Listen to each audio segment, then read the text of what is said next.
rayuwar masoya duniya ta bawa dan hali ya bawa kai duniya ta bawa zo ki ban kulawa dole ne ya bawa kyan halin masoyi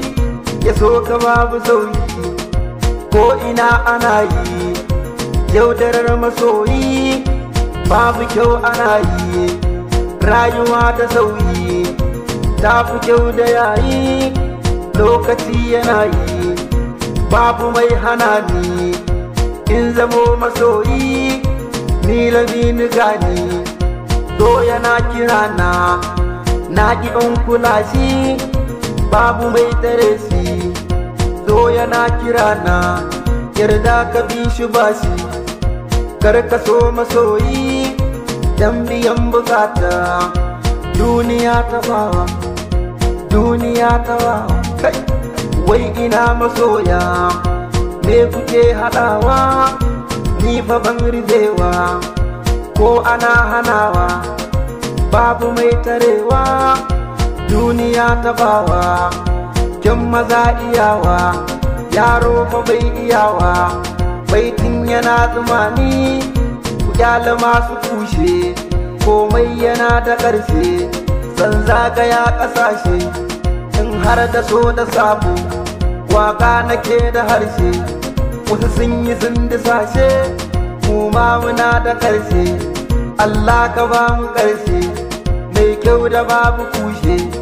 yau za mu ratsa taro ga soja bai da tsoro sifili da hausa zero ga zuciyar masoyi yau dai gamo da yayi wallahi ni masoyi ba na gudun masoyi kai mai gudun masoyi in ka ji shawara na mai san ka bai gudunka bai so ya ɓata ranka a guri da matsalarka sai ka gyara kuskurenka ka zamo abin yabawa wallahi kai masoyi ka zamo fa mai tunani yau duniya ta bawa kyan hali ya bawa kyan hali ya ba haka marashi ake wa gori na samu yar fulani mai kyau gami da tsari ta so ni ta amince wa za ya minni gori fasalinta zan misalta lafazinta zan karanta wallahi ya tsumani nazarinta iliminta su ne suke izani na zamo kamar asani komai ta ce fa in yi zan yi shi babu muni maɗiya kuban zigani na gaida yar fulani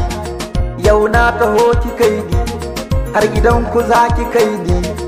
dan babu mai hana ni wallahi ke nake so kauna ki bani zan so yau duniya ta bawa dan hali ya bawa dan hali ya bawa dan hali ya bawa